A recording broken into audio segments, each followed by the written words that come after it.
get excited when the industry is like, slow down, you're doing too many right things. So that philosophy of like leadership is inspiring to me. I feel drawn to that. Use the membership to front the business. It's like, at the end of the day, what it boils down to. That makes me very fucking happy. Welcome. Welcome to Stirred Up. I'm Hev. I'm Jess. Fireball. It's a late, the routine as of late. It's Friday. Will we do this forever? I don't know. As long as it keeps cleaning our system out and making us strong on the inside. You know what? Today I need it. We can acknowledge my wheeziness. I went running with like my cough that I have. Maybe it's going to clean me out. I thought it was going to be better, but it's getting worse before it's getting better. That's for sure. So hopefully Fireball can do the trick. Do you think you have permanent lung damage from COVID? No. Whatever I have is making me stronger. The next time around, my body is fighting it. Really? Mm-hmm. I think There's a lot of truth to that, but there's also like sometimes you just get permanent lung damage and there'll never be any like. I don't think I had COVID. Like I don't know. Anyway, I showered for this. I'm really happy to be out of my house. I haven't been out of my house very much since Christmas break. I feel like I've been very busy. Yeah. But not out of my house. We spent some time together for about 24 hours this week before New Year's Eve. Which was a blast. It was a blast. We had so much fun. Mm-hmm. I got so wasted. I didn't even remember what had happened. During the Lions game. At all. So the consensus in the morning. First of all, shout out to Tara. I got upgraded to the penthouse. The upstairs bedroom next to me. You probably. It's all Naughty Pine. You probably regretted that decision because Clay got constipated in the middle of the night, was screaming. You know what I thought when he woke me up for 14 seconds? Oh. Glad it's not me. I ate a ton. We had a seafood boil. It was so good. Mm-hmm. Maddie killed it. I loved it. It was so good. But I had such a good time that I couldn't remember if I opened my third or fourth bottle of wine. And I started to get a little anxiety around 2 o'clock. She's like, hurry, I'm on my second bottle. And I'm like, oh my God. And you were behind. And you thought you were behind. I'm behind. I think I started at 10 a.m. So, I mean. Yeah. That and Tara's matters. is the last amount of fun that I've had because I have been working my fingers literally to sewing. Mm-hmm. I've sewed 14 hours a day every day since the day after Christmas except the 2 days you saw me. Mm-hmm. I can tell by the way I'm sitting, like my perfectionist imposter syndrome has creeped in today. Oh. And I can't figure out how to fucking sew something like perfectly. It's consuming me. Sure. And I haven't been consumed in that way about something in a long time because it's both, I think, a personality disorder as well as like just a behavioral thing that I'm trying to break. And a bit of a superpower. Yeah, I think so. I think my ability to hyper-focus is for sure a superpower. And be obsessive, compulsive about... Yeah. It will produce outcomes, but... If drive the you to coats the ground, that I'm making meanwhile. for the women who love me the most aren't absolutely Chanel quality stitching, it will be okay. But it won't. I'm just like, I need a couple more days to make it perfect. So I got hyper focused on that because I didn't have. My advice or my like reaction to that, take it or leave it, totally too, is that is the right mindset, the right thing, because I do think it will make everything else easier. You don't have to justify anything. You have the highest of quality in a way that's accessible and sustainable, and like that's incredible, and I think it's really important because I think it's a major differentiator. Meanwhile, where you're at in the business. Okay, that's where I feel like a little bit, I'm listening to you, but I want you to have this data point to give me your thought and feedback. This material, the stuff I made, everything but Tay's coat, which was also expensive, upcycled. Very, like high quality quilt. I bought new at the Mood in New York City. Yes, but alpaca is sustainable. They don't die. Yeah, no. So that's I've actually thought about that. I think Maddie needs less. Hold on. Forgot to tell you that when I walked in here. If you're getting bees, we need at least 12 alpacas. Shit. One of the most profitable. That scaled quickly. And there's people right down the road, the Varners, who could show us all how to do it. So on the sustainable point, yes, it is sustainable, even if it's brand new, because it is alpaca. They don't die. The harvesting process, as far as I've ever been aware, and maybe we can look into that further, that would be interesting, but harvesting process is sustainable, more so even than what it takes to get cotton and fiber from trees. All right. That whole process simplifies things. So I think that's a very solid approach. What my advice was going to be, my finishing my thought on that is, where you are in the business is that Chanel has hundreds of years and insane like resources. So to set the standard of that is good and important, but I think you can make choices where you make sacrifices. So the finishing line of the collar is maybe the most important because it's closest to your customer's face and the experience you want, like the highest quality All right, experience. I'm listening. Okay. But the inside seams today maybe are not. And I actually think your inside seams are perfect. So I would just say that, like, don't beat yourself up over something that's going to be like sitting on your customer's butt. Like, focus on the highest impact for quality. That's what I try to do, like with the way the line, the way the seam comes together in the back, the way the armpits come together. Anyway, I got you. Oh my God, drink your fucking Fireball. What is happening? I just hate it so much. I don't get why you hate it. What do you want to take? Lemon drops? No. Tequila? I don't think so. You just not a shot girl? I used to be, but that's how things got. That's how I start arguing in the bar. I know. I shouldn't drink too much whiskey today because we'll be wrestling. I don't want to wrestle with you. I was so excited to come here today. I needed to step away. I'm so mad, and I'm not really sure why today. So anyway, how many drinks did you have at Tara's, and what was your booziest night?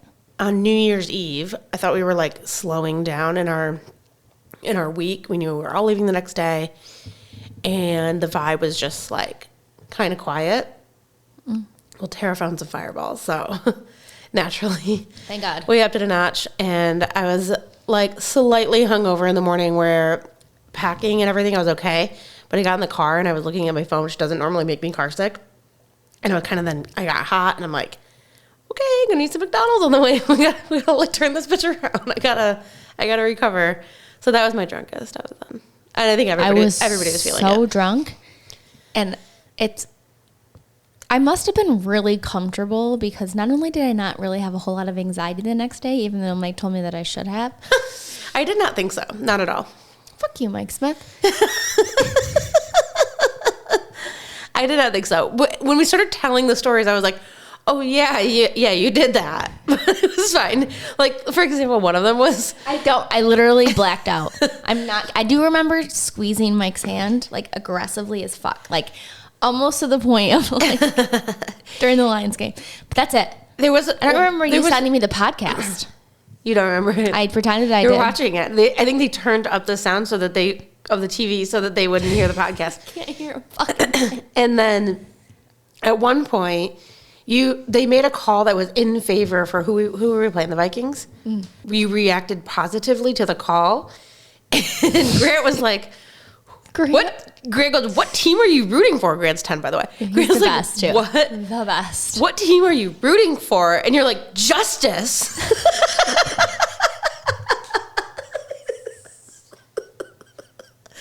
I forgot until we started telling. I should have anxiety about that. I think it's funny. So I was watching a show that everyone else has watched in probably the U.S., but you and I called Nobody Wants This. Kristen Bell's the late. Have you watched it? Yep. Oh, you did. Matt watched it with me. He liked it. And it's her and her sister, and they have a podcast. Uh-huh. Adam Brody's another main character with Kristen Bell. He is a Jewish rabbi. Yep. She is not a Jewish. Anything. I don't think she believes in God. Yep. But they call her Shista? Yeah, Shista, just because it means she's not Jewish. Say it again. Shista? Shista. I think it's Shista. I think we're wrong. Okay, well. Alexa, what do you call a non-Jewish girlfriend? Shiksa. Shiksa. So she's a shiksa. It's often a disparaging term for a Gentile woman. Yes. Okay, Gentile woman. Correct. And it used to be back in the day, like that was the definition. And in the show, they explain it as like a hot little tiny Barbie blonde. Yeah. I think. Don't quote me. Like, anyway, I would equate that to a whore.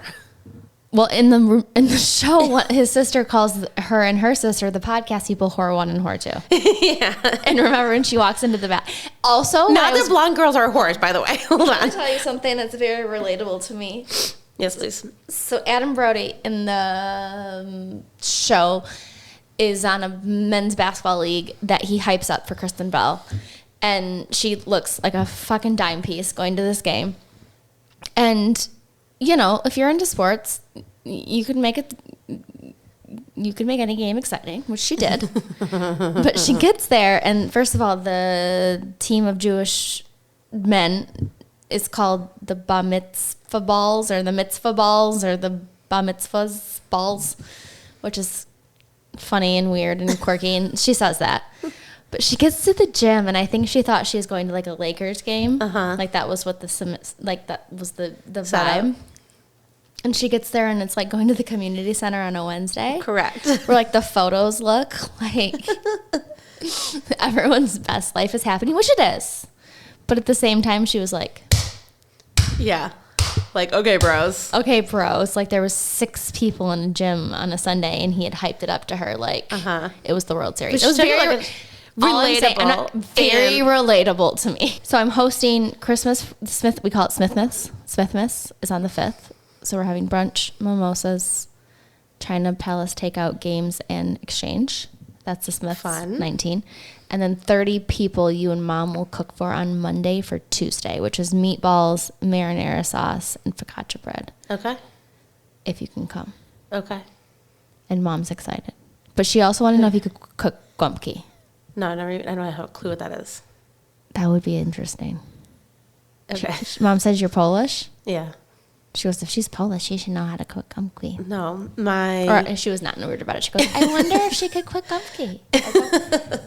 She could be rude about it. Stuffed cabbage? You don't make stuffed cabbage? I don't personally, no. Oi, did your grandma? Either? I don't know. Gumpki? Cabbage with rice and tomato and hamburger? The Polish food that we ate was sauerkraut. But I didn't really personally partake in almost any of that. It's not like my favorite kind of food. I'd rather be Thai than Polish from a food point of view. You love Thai food. Indian food. Do you make it at home at all? Yeah. Yeah. Like the short answer is yeah, but it has ingredients like coconut milk. Those are not just like things you have. Staples. Yeah. So you have to intentionally make choice.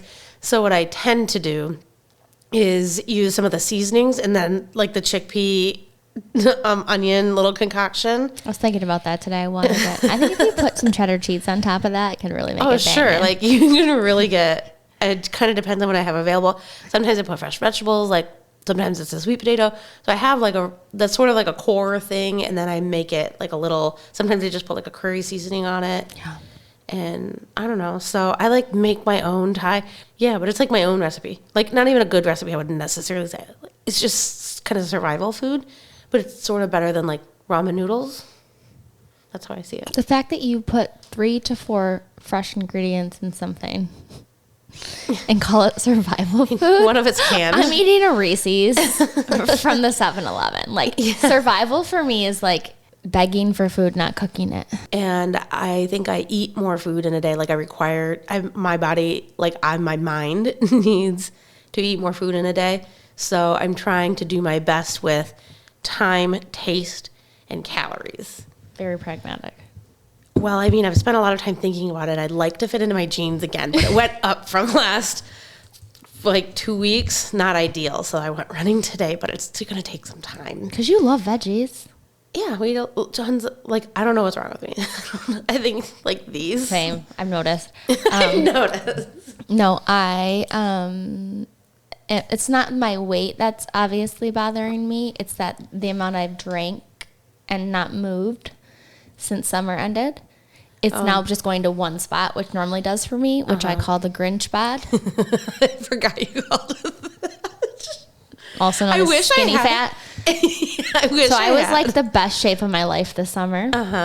even when I was a teenager. Now my boobs and but like my pride, like none of that was, or will ever be the same. Which is great. But my abs and my legs and what I can control was sort of up there, or like at least looking moderately proportionate to the tiny frame that the Lord has given me. But now it's like a toothpick who swallowed a bowling ball. Everything just goes right to the front. Like I could be 130 pounds and not see my vagina. I'm not kidding you. And if you actually are going to laugh about that, if you know me and you've seen me naked, you know that's the truth. I mean... Can you even? You know what I mean? This tiny little lady with just this fucking gut. I do. You can't even see your own muff. I can relate. But I'm like still not 130 pounds. So I can still see it, but I'm on the verge of like, okay. So we're either going to go all in this winter. More yoga. And we're going to embrace ourselves. And that is not I think a food choice. I think that is a like fitness choice. It's a fitness and alcohol choice. Oh yeah. Alcohol I don't eat a lot. And I actually like healthy things for the most part. I do love beat-ups. And I like to eat a lot, and I think I do make a lot of healthy choices. So many. I really think more in one day than I make in a week. I do think I do. And that has an evolution of probably a decade of awareness. But the alcohol is like just a thing that I particularly enjoy, and I don't really give a shit about. Like, I'm not making that change right now. Speaking of, though, have you heard that the Surgeon General is going to put a cancer warning on alcohol? Hot off the press, like yesterday or today. Isn't it already on there?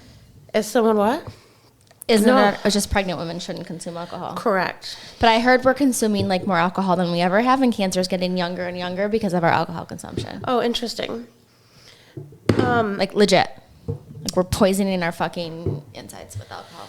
So I religiously follow the account called Parent Data. Emily Oster, she's a queen. She is an economics professor, and she debunks a lot of like panic headlines.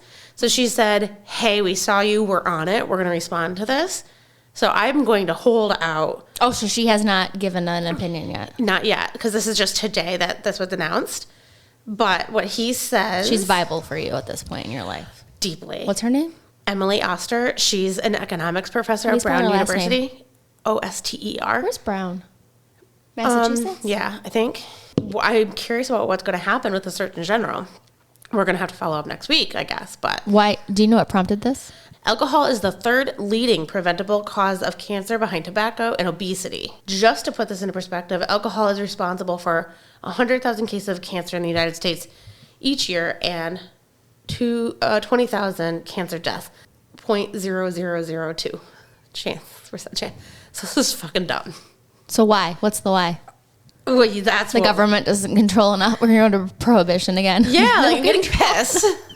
They don't control enough of the revenue from alcohol. So here's what I'll say. Vivek Helliger, I don't know. That's who the Surgeon General is right now. Who? Vivek Helliger Murthy. The British American physician and Vice Admiral in the United States Public Health Service, blah, blah, blah, blah, blah, Surgeon General for Barack Obama, under Barack Obama, Donald Trump, and Joe Biden. Oh. I've heard him on podcasts, and I liked him. I'm questioning his judgment. Hold on, though. How much research have they done to know that alcohol is...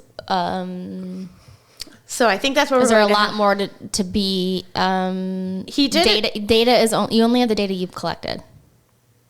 Yeah, right. Exactly. Yeah, exactly. Are these credible? So that's what Emily Oster does, is she reads into the research. Ostyer? Oster. Oster. Parent Data.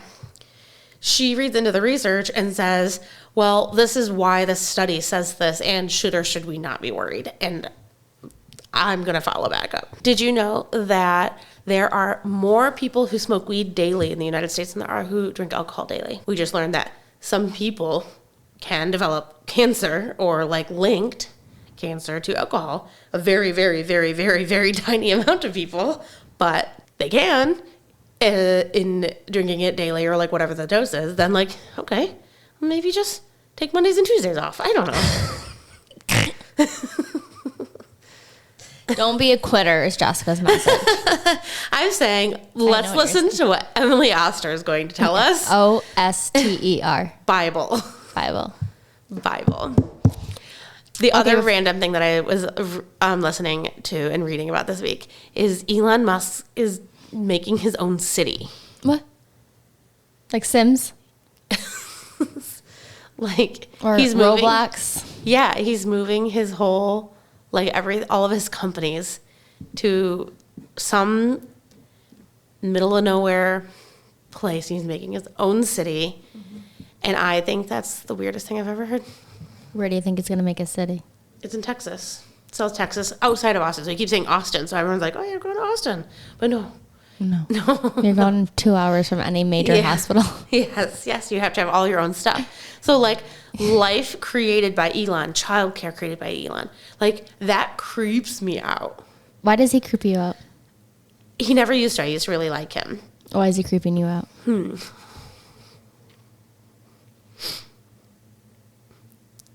Well, first, I don't like the idea of one person picking every element of life. Like, the perspective that I was listening to today was like, okay, so you call the cops? Well, guess what? Those cops are, like, at the end of the day, paid by Elon. So who do you trust? Like, that's really, like... Control. Yeah. Too much control by one person. Yeah. Get into the spill.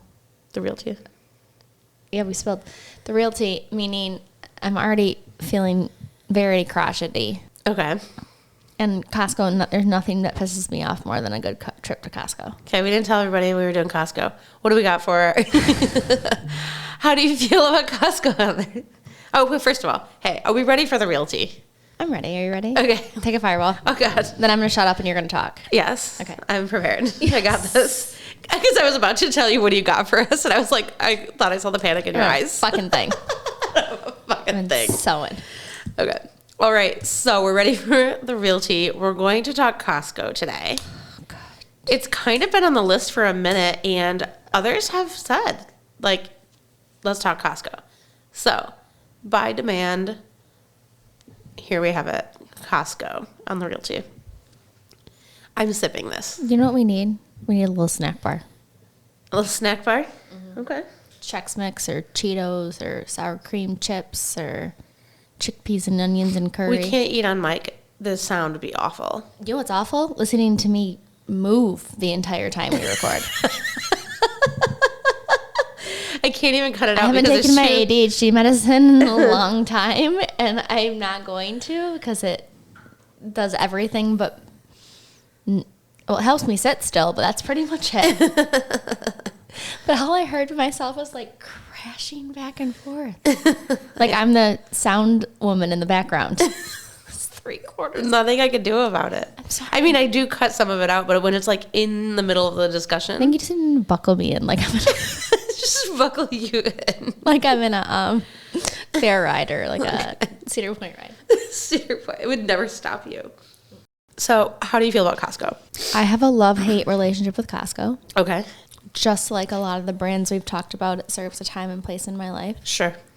I do know that the average demographic of a Costco member is over 6 figures for a household family income. 120, that was like kind of old data. Which is about like 5 years less old. than 10% of the whole U.S. population, less than 20%. Like I don't know that number. Kill me. But it's not very much. Not very many people make more than 6 figures a year as a household. That's facts. Yeah, I don't get excited about going to Costco. Just a lot like of people do. Facts. I know. People get married there. People have gotten married there. Don't get me started. So why I don't like Costco. So Sam's Club, arguably owned by the Walton. Not arguably, factually. Factually. From the Walton Walmart family. Did you know, can I just tell you right now and interrupt you on this one?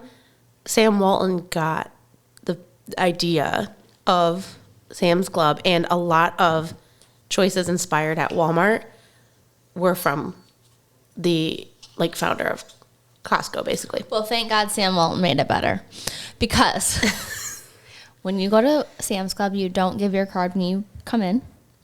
So when I use Costco the most is when I was working the absolute most in my life, when my kids were at the absolute busiest, but the most absolute self-dependent on Mike and I and grandparents to get them from A to B. And all I wanted to do during the conference call, which I didn't need to speak, be intelligent in, just absorb like we would a podcast.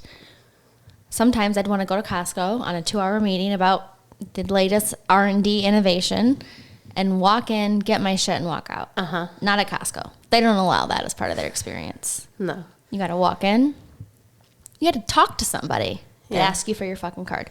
Now they have a scanner because I've bitched about that for 4 fucking years. I think the scanner's worse. And they stand next to the scanner. Because it makes me stop. You've always had to stop. No, before I could just be like, here I am, and I never stopped. I would just like cruise through. So fucking mad. So mad. Like going to Costco is like this elite premium experience and made me feel annoyed. So then you shop. You do all the things. At Sam's Club, you can scan on your phone the app as you go. All of your items, put them in your cart and check out, and all you do is show your QR code on the way out. So that's the experience I'm comparing the Big Lot store to. Yeah. Then at Costco, you have to show your card again for the second time when you check out. Okay, fine. Maybe your system doesn't work till you scan my authentic barcode. Like, it's obviously super FBI's top secret to be a Costco shopper. So, like, now I'm annoyed that you're pretending it's so important, but it's not. Like, I'm on the cusp of importance versus not, I guess, which we can judge that another day. And then the receipt. And then you walk out and they check your receipt with a highlighter. And one time in 20 trips, they forgot to scan one of my items. So then they put me in another line. And it was their fault. With 20 people, and it was their fault. And they made me repay for the item. And now I've shown my Costco card So I'm pissed. Let me buy your bullshit organic food. Thank you for that, by the way, because that's why I keep going back. Your 24-pack of Coke, your water, a lot of your fresh... Not your... Myers Deli's better. So is Family Fare and so is Kroger. Let's be honest. Agreed. Fuck you, Costco. That's where I'm at. Okay. Fuck you, Costco. Okay, so we're going to lead into this expecting you to close on Costco. I don't have any opinion. I can change your mind. I will also... And you can tell me if I'm wrong here, but I will also say I don't enjoy the Costco experience. I wouldn't have a membership if it wasn't for Matt. He likes that. And a couple of times a year where we are buying so much alcohol, I'm like... W. Yeah, I just think like this is worth it. You can buy a whole box of wine for $14 and it's pretty good and it's from California. So I'm just saying. Like...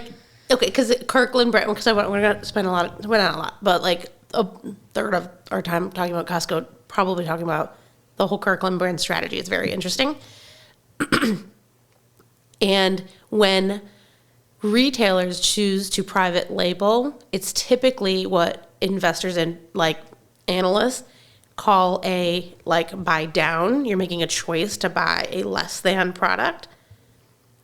At Costco, the Kirkland brand is considered a buy up because it is at least as good. It may just be inconvenient. You have to go in the aisle or you just don't know what the brand is, but it's like 9 out of 10 times a very high quality item. I went into this with the study on the business model because it's fascinating. I personally agree with you. I don't enjoy the experience of shopping at Costco. Here we are talking about Costco. There is a business element. There is the brand story that is interesting. And I wanted to take like a studious point of view, leave my feelings behind, and ask ourselves again, like we do, are they good to the world? Okay.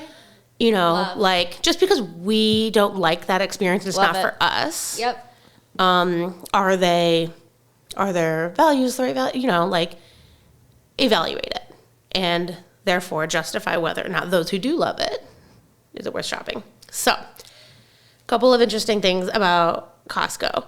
It's the United States third or second behind Walmart and Kroger. Kroger's Roger. Fucking love K. Roger.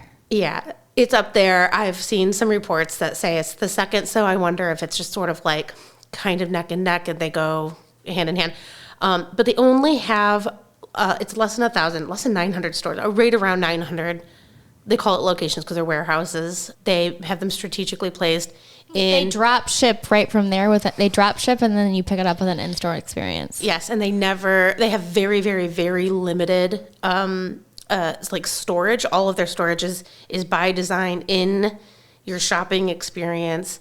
They turn over their inventory 12 times a year. Walmart only about 8 or 9 times a year. Mm-hmm. It's very interesting. So strategy coming right from Costco. And I think that this is worth studying because then it's worth studying. We operate a membership warehouse and e-commerce sites. I think e-commerce sites, it gets growing, but I think we can just be like, whatever. Sucks. I think their digital experience is very poor. Suck. I don't think it doesn't fit their strategy. So let's sit with we can leave e-commerce aside. I don't really. She says. We operate membership warehouses. We focus on offering our members low prices on a limited selection. That's very intentional on nationally branded and private label products. So it's important that we focus on the membership. We're going to come back to that. Low prices on a limited selection. They only have their margins about 10 or 11%. So by strategy, it's very low, but they make money on their membership. That's the profit generator. I cannot believe that $150 a family is a profit generator. How many families are Let me tell you. Costco memberships? 90,000. What was the number? I need to find it. Hold on. 90% annual renewal rate of their card holders. So I just read a data point that 30% of gift card receivers don't cash them in. So the fact that 90% of people are renewing their Costco. Yes. Interesting. So can you guess their annual revenue? What would you guess it to be? 90,000 members. Yeah, 90,000 paying memberships. Let's just say 9 point some billion in membership. Couple billion. Less than 10.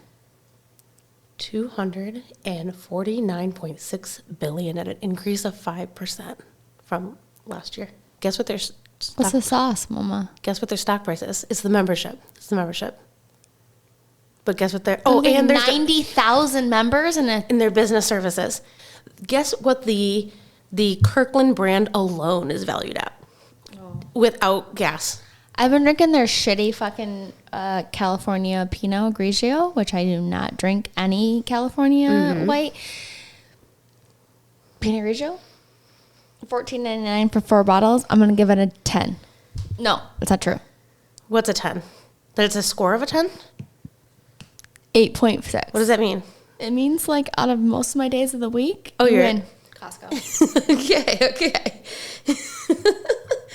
I don't even drink white wine from California. The Kirkland brand in revenue alone is $56 billion. That's more than Coca-Cola. That's more than Nike. $56 billion is what is Kirkland Signature brand revenue alone. If you include gasoline, it'd be another $23 billion. And let me tell you something. Gasoline makes me real pissed. Okay, so the gasoline strategy. Here's what happened. So they had this problem with gas and with pharmacy, and I just think this is really interesting. They decided they're going to bring. They started with gas into the Kirkland offering, into the Costco offering. Mm-hmm. They were going to price it. I don't know, it's a couple pennies less than whatever the market value, because gas is so volatile. I can talk gas prices because family business, so whatever. They move it pretty quick, but their pricing is a couple pennies less than whatever the market is, and their choice was they're only going to sell premium gas and just sell it at basically regular gas price. I think was how it originally started. I don't know if that's still the case today. Because they're going to lose money on gas? No. They're going to just barely break even. That gets people to their parking lot, because then while you're there, you might as well. I don't know. You were losing. Were you losing money on gas at Owens, or were you making money? No, not losing. But it's always pennies on the gallon. That's what everybody's always. They weren't willing to lose there for profit. Okay. No. Costco is a loss leader in several categories. We can and should talk about that. Again, another interesting strategy. But gas was always sort of like a couple of pennies per gallon in profit, but differentiate it by it being premium at the price of regular. Again, you have your customers are six-figure customers. They might have a vehicle that they prefer to put premium in anyways, whatever. So it gets people at the door. The gas companies hated that. They hated that. They refused to sell to Costco. So what did Costco do? The owner, the CEO, created a shell company, separate brand, separate company altogether, bought from the gas companies under this company, and then sold it to Costco for the same price. Isn't that funny? They had the same problem with pharmaceuticals to have a pharmacy, which, by the way, you don't have to have a membership for. I think everybody should know this, that they're legendarily less per, like, especially like high expense items. There's a million stories to be told about. If you ask around to any of the pharmacies, Costco's reportedly significantly less. Could be hundreds of dollars for Walgreens, but it's $50 at Costco. And you don't have to have a membership to use Costco Pharmacy. That's why it's located in the location that it is, so you can get to it. Oh, really? No membership. That's what I had read. I haven't sampled this. Like maybe They still maybe what we'll bully do. you over like you're a member of the mob when you come to the door? If you go, Their bullshit I think store. you have to go to like where the service center is. I've never been tackled to enter a pole building before until I went to Costco. I mean, we might tackle you in our whole building. Okay, listen. So the same thing happened. The pharmacy, like, industry tried to prevent them from having a pharmacy. Like, I get excited when the industry is like, slow down, you're doing too many right things. If you're disrupting enough and making industry pissed off because you're successful, then I'm interested. Like, I'm leaning in. Okay. Take a guess at the Costco stock price. Oy. $112 a share. $904 a share yesterday when I looked it up. It's up from $650 a share last January. Who owns them? They're publicly traded. And Who's the major backer? so they have like some there's a famous guy from Berkshire Hathaway on the board. So I'm sure like heavily invested there. Guess what Walmart's stock price is? So if Costco's 900, Walmart's 600? $90. Oy. Yeah. So something is in their strategy. Something's. That's They got getting a sauce, bitch. They got the secret sauce. I think I also looked up just and I can do it again really quickly, what Amazon stock was, $224 a share. What's the most expensive stock? Berkshire Hathaway. Okay. Most valued stock. Berkshire Hathaway. A share price of $625,000 in February 2024. So they do take a lead loss strategy. The rotisserie chicken is religiously $4.99, and they lose about $40 million a year on rotisserie chicken. So much that they've considered, and I don't know if this is true, they have their own chicken farm where they grow like eggs, chicken to like own the whole supply chain to cut their losses. But they will not raise the price on rotisserie chicken. It gets people in the door. People fucking love that chicken, and they're not raising the price. They take a I've loss. never went to Costco for chicken. Ever. I know. I just don't think you and I are their customers. I go there for booze. And their hot dog is And huge family gatherings. right. Hot dog is 150. And not to save 150. money, but for convenience. They're fucking me over for convenience. Spouted. Their hot dog is $1.50. Smarted. No, their hot dog and a Coke is $1.50. So Which here's they the other thing. lose how much money on? They do lose, and I don't have that number. A lot. They do lose.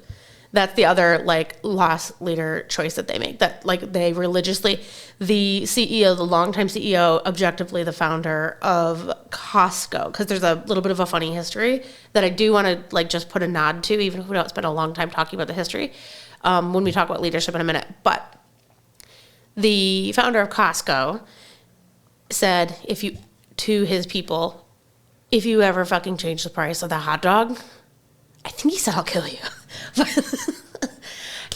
Or like whatever. But like the F word was important, was a part of it. I don't think so. All right. I love when you play games and I'm wrong.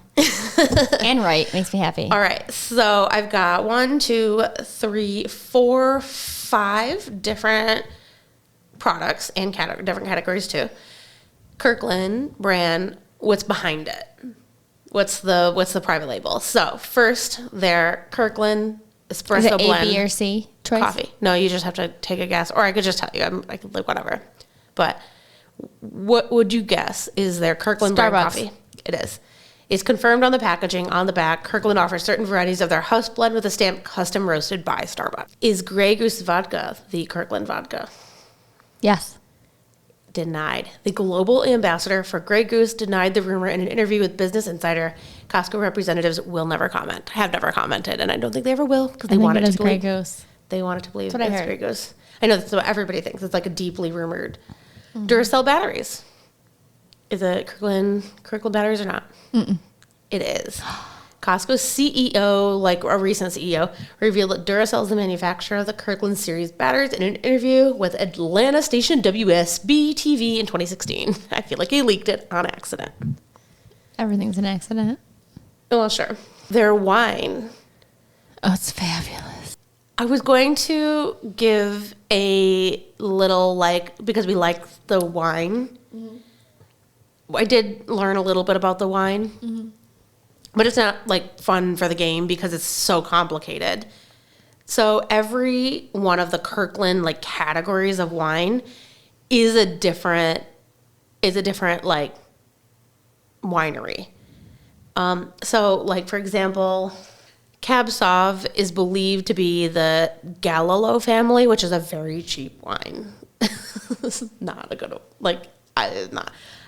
So here we are with that. But I do like the But I do like the Pinot Grigio boxed wine. Here's what is interesting to know, and I think this is a secret little tidbit that we should watch out for. The Alcohol and Tobacco Tax Trade Bureau Registry has to track where wine is coming from. So Kirkland wine on the bottle and on the packaging, so maybe we can look if the box has it, says, and I don't know if you have to like go on their database or not, but there's a way to link it that where the wine comes from. But we also know that in this example, the Gallo winery itself is like such a big commercial producer. They distribute from other wineries. So like they might be a venue for Italian wine, probably not Italian, but like a lower quality, like somebody to get access to the United States could go through this winery. Yeah. And then they package it and call it their own. And that's a venue for how wine gets distributed. So we don't know where the grapes are really grown.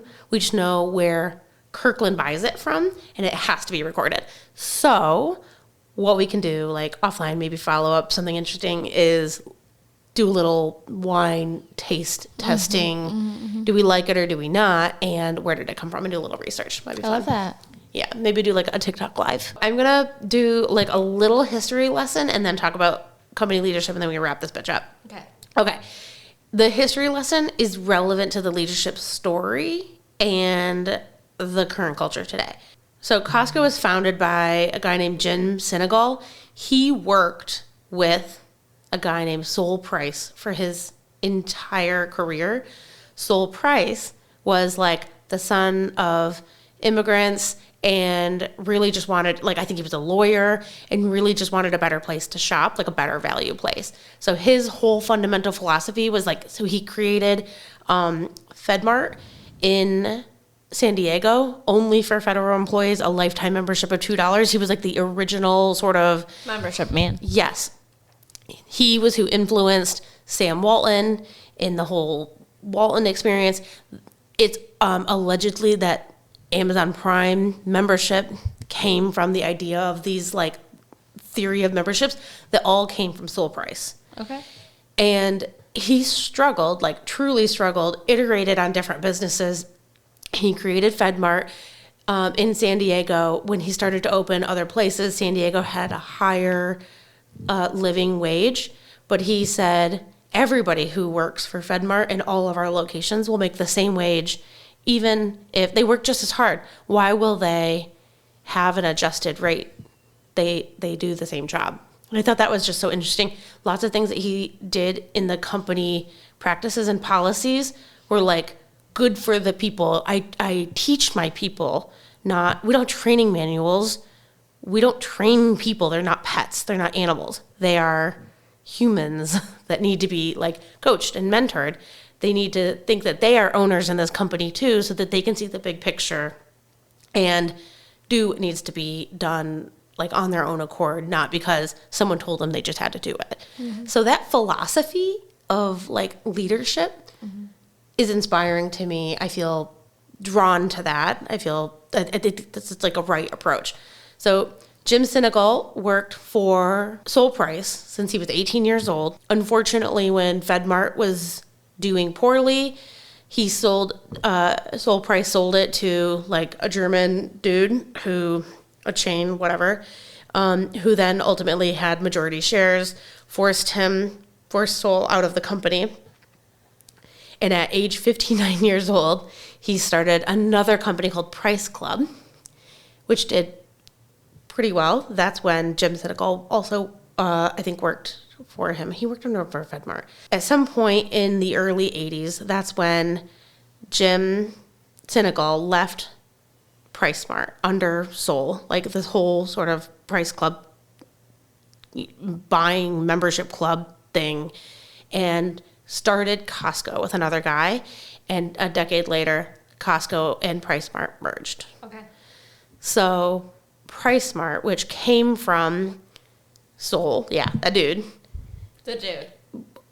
Who was like the mentor of the guy who started Costco. Yeah. Did ultimately merge.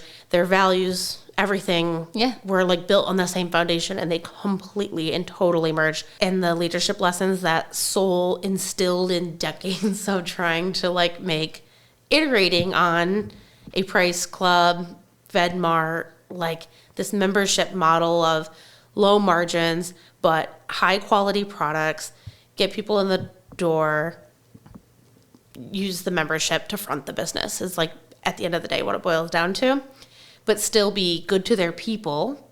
They are. Yeah. Well paying. The median wage, annual wage and benefits for Costco employees reported to be $50,000. In 2024, the company reported that its average hourly wage is just north of $30. Minimum wage is $19.50 per hour. Translates into an average annual salary of $62,000 for full-time employees, and the annual median wage is $50,000. So it's still strong. We talked about a little bit evolving one story to the next story. Yeah, so I want to talk about Dollar General. So in context of Dollar General. Do you remember what that number was? 14 or 19, below 20. Between those two numbers, the $2 they're stores. Tripling. Yeah. Additionally, I think it's worth noting is that many of the teams, and I think it says approximately 70% of Costco's management team started as entry-level employees. The current CEO today was a forklift driver 40 years ago. That makes me very fucking happy. All right. Tell me the facts, mama girl. So, tell me the facts. There's a hero story. There's one last hero story fact I got for you.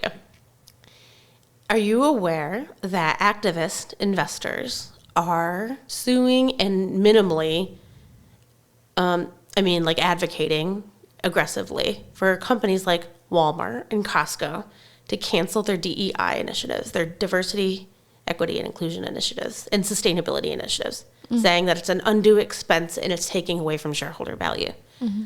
Walmart's canceling funding for their diversity and inclusion initiatives or some of their sustainability initiatives due to this pressure. And Costco's board of directors has unanimously recommended that shareholders vote against the proposal brought by the National Center for Public Policy Research. Among other things, a diverse group of employees helps bring originality and creativity to our merchandise offering, promoting the treasure hunt that our customers value. We believe, and member feedback shows, that many of our members like to see themselves reflected in the people of our warehouses with whom they interact. Our board of directors considered this proposal, believes that our commitment to an enterprise rooted in respect and inclusion is appropriate and necessary. The board thus unanimously recommends and votes against, in all capital letters, this proposal from activist share. So they're not canceling their initiatives. Last fact I have for you is that Costco employee retention rate is 94%, massively higher than the... So who says we don't need to care about DEI, Costco or Walmart? Walmart is canceling their initiatives due to shareholder pressure that's coming saying that it's a waste of money. Are we clinking? Are we closing? No, I'm not closing, and I'm not You're clinking. not? How do you have, that's the beauty of a constraint. So you started this where I was positive there's no way you could possibly cling to this. Oh, clink. Because at You're some gonna point, clink? I'm just turned into a baby like the rest of us, and I got to get my $5.98 water for $36. The man owns me at some point. I'm not. There she spells again. I've cut enough proud of of the it. spell. I don't feel like it's the right answer. No, I'm not trying to be right. I'm just saying, at some point when I need water for $4 and you're gonna give me 50 of them, You can have some of my blue water No, thank you. for free. Mm-mm.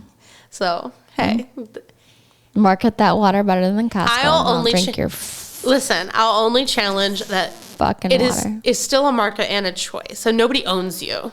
You get to make the choice to go to Aldi. Oh, I think we're owned. I don't. I love that. I will bust at the seams of nobody. No. So that's where I do get really frustrated is when I do feel like Amazon is almost so much. I do feel a little bit owned, but it's still a choice. Mm. But the choice is so easy to go to Amazon that I'm today. Where else am I going to get these light bulbs? The light burnt out. Where am I going to get this? I don't know. Maybe I just have to go to Ace Hardware and I'd have to go in the store. And by the next time we're recording, I don't have a light. That stresses me out. So Amazon it is. It's just so easy. And it was cost effective. It was fine. So Costco is not that easy. Mm-hmm.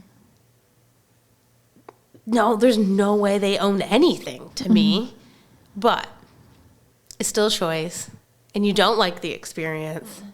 So many people love it. If other people love the experience, can they cling to it? Because of what we learned today. I think what you taught me is they're pretty much better than a lot of the brands we've researched. I landed on that, and I feel really good about that. Innovation, right or wrong, is at the forefront. Yeah, in an interesting merchandising way. They're taking advantage of the upper poor middle class. They're not taking advantage of people who are wealthy. Yes, they are. They can do whatever they want. Who's they? The more wealthy? They're the more wealthy. Mama girl. Okay. There's someone out there smarter than us. That's what I'm having to come to terms with. Feedback in the comments on where we land on that. Okay, Is somebody can you be taken advantage of when you make a choice on where to shop? No. I think. And if you already have knew purchasing better, power. I would do better. But they're not bad. They're not an evil company. It's part of the machine. Well, then let's table this, because I think what we're learning is that We're being schooled too. Feedback from our listeners on this. Drop a line in the comments on where we land so we can learn, and then we'll put this into the spill of future episodes on what we get. Okay, so I don't think we have to. We're clinking. I'm clinking. Just like a time and a place for the rest of the brands. I'm clinking. I don't love the experience. I really don't. You're not having a cult experience. I think people do think it's a cult. They do. I do. Maybe that's why you feel. But us. Yeah, maybe that's why you feel like they're taking advantage of, because somebody's being duped into a cult. Okay. But I think that's on them, because I think we still have willpower. But Okay. All right. Here we are. I clink. All right. Cheers. Good work, sis. Thank you for listening to Stirred Up. If you like what you heard, please subscribe. Check us out on YouTube. Follow us on your podcast apps. Please send it to a friend. Leave a comment. Add a rating. Every little bit helps. We look forward to seeing you next week.